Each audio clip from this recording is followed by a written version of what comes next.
Well, hi everyone. Welcome back.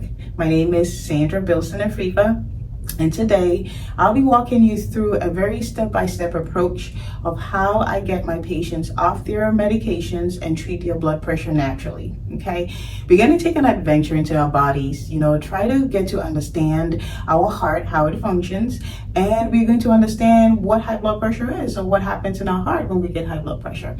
Please remember, this has to be done safely. Okay, it has to be done in conjunction with a healthcare practitioner.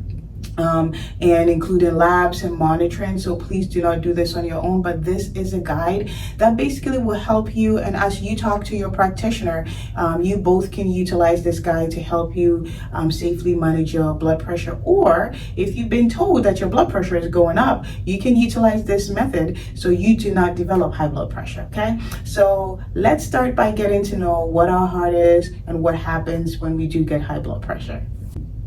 So let's meet your heart. I consider the heart the superhero of your body. So it's got 4 amazing chambers.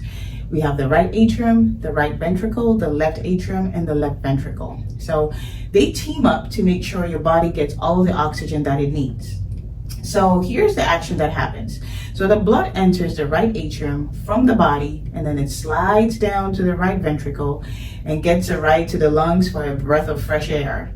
Then it heads back to the left atrium and it moves to the left ventricle, and whoosh, it's off to the rest of the body.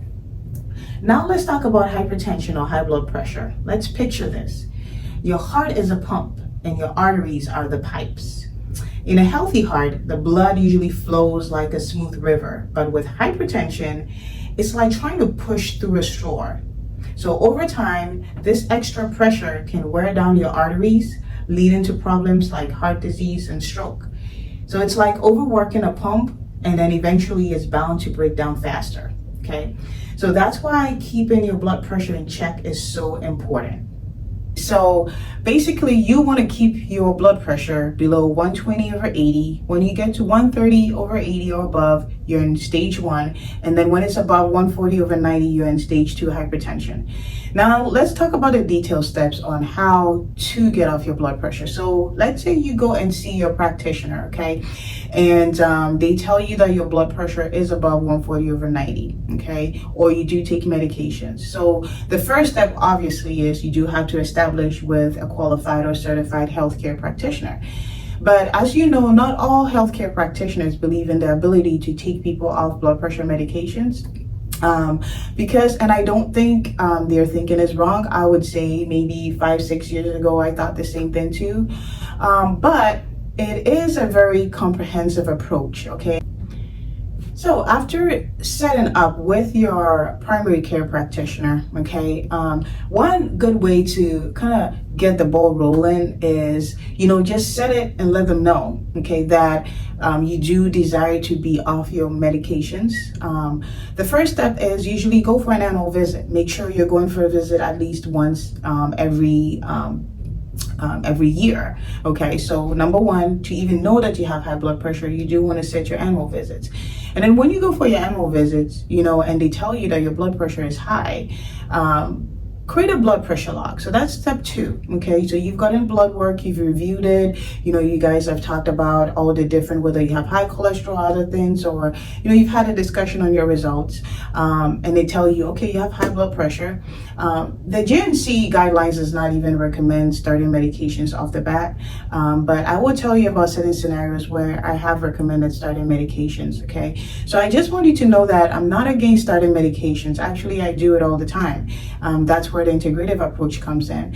But I also acknowledge that not everybody does have to be on blood pressure meds, and some people can get off their blood pressure meds because medications do have side effects. Okay, so let's go back. So our first step, we've established with a practitioner, you've done blood work. They've told you that your blood pressure is high, or you're, going towards, high blood pressure, you're pre-hypertensive, either way, or you're on blood pressure medications, okay? The next step we would do is you would create a blood pressure log, okay? So I'm gonna get one of these logs here, okay?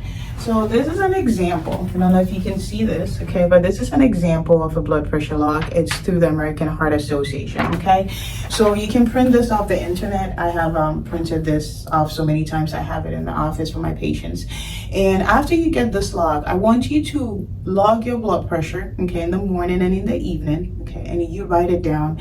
And you're gonna follow up with your practitioner in 2 weeks to a month, depending on what you guys decide with, okay? And through this time, you're gonna log your blood pressure morning and evening. If you can do more, that's great, okay? A very good way to check your blood pressure is your feet is on the ground, okay? You wanna get an upper blood pressure cuff, okay? You wanna check your blood pressure elevated on something, so you have a table, okay? And then your arm is there with both feet on the ground, and then you take your blood pressure. I would recommend not getting the wrist one. I would recommend getting the upper arm, and then do it on your left side, because the upper arm is closer to your heart and your heart is really on the left side. So it's more accurate if you do that. I mean, obviously, if you do have other reasons why you can't get it on the other side, that's okay. But it's very, very important to get, your blood pressure logs. And what is that? Because when people come to the office, either they're running, there's heat, we don't take the blood pressure accurately, they're in a hurry, they've been checked in, they just sit down and then we check it, even though sometimes we do too, we don't have enough time, to accurately measure. So when someone comes to see me and they have one-time elevation of their pressure, I don't diagnose them with high blood pressure, and that's actually the guidelines. But if it's chronically elevated, I'm like, okay, we need to get a blood pressure log, okay? So that blood pressure log is what you're gonna take to your practitioner, okay? In some cases, some people come back and it's fine, so they truly don't have high blood pressure, okay? What I also do tell people is that if under stress, your blood pressure is that elevated, that means you're at risk, okay? So after you've gotten the blood pressure log, okay, depending on whether you're on medications or not, this is going to be the same for everyone. Whether you're on medications or not, you can still work with your practitioner to get off medications, okay? You want to develop a lifestyle, so the healthy lifestyle I've been talking about in several videos, okay? So you're going to eat a low salt diet, you're going to, start exercising, you're going to lose weight, with my other videos, you can check them out. And by losing the weight, by maintaining a healthy lifestyle and a low salt diet, okay, you can work with your practitioner. So when I say get off medications, it doesn't mean that you lose weight, you go back and your blood pressure is low and then you stop your meds. Sorry, my phone keeps going off. But anyway, so you never stop your medications on your own, okay? What I do though is that, and this is a long-term approach, if someone has been able to maintain their blood pressure by, losing weight, over 6 months to a year, I start tapering them off the medication, okay? I taper them off slowly, okay? So this is not a quick thing, like in 6 months, you're gonna be off your medication. This is a lifestyle change. And the reason is that, and this is why most practitioners don't wanna stop your blood pressure, because people get complacent, right? Their blood pressure is fine, they get off their meds and they go right back to their lifestyle. For me, I want to establish that you have truly worked on true lifestyle change. And a true lifestyle change is ability to maintain it over a year period. And if you have, we get you off your meds. And that does not mean that we stop monitoring your blood pressure. You're still going to come back every three to 6 months. We're going to still keep a good eye on it. Usually after 2-3 years of someone maintaining a lifestyle, I would say, okay, let's follow up once a year, okay? So the key things is setting up with a practitioner, getting blood work done, setting up with an integrated practitioner who is a little bit more open-minded and has learned a little bit about being able to taper you off. And then after you get your blood work, get your blood pressure log, bring it back to them, okay? And you're always going to keep the blood pressure log.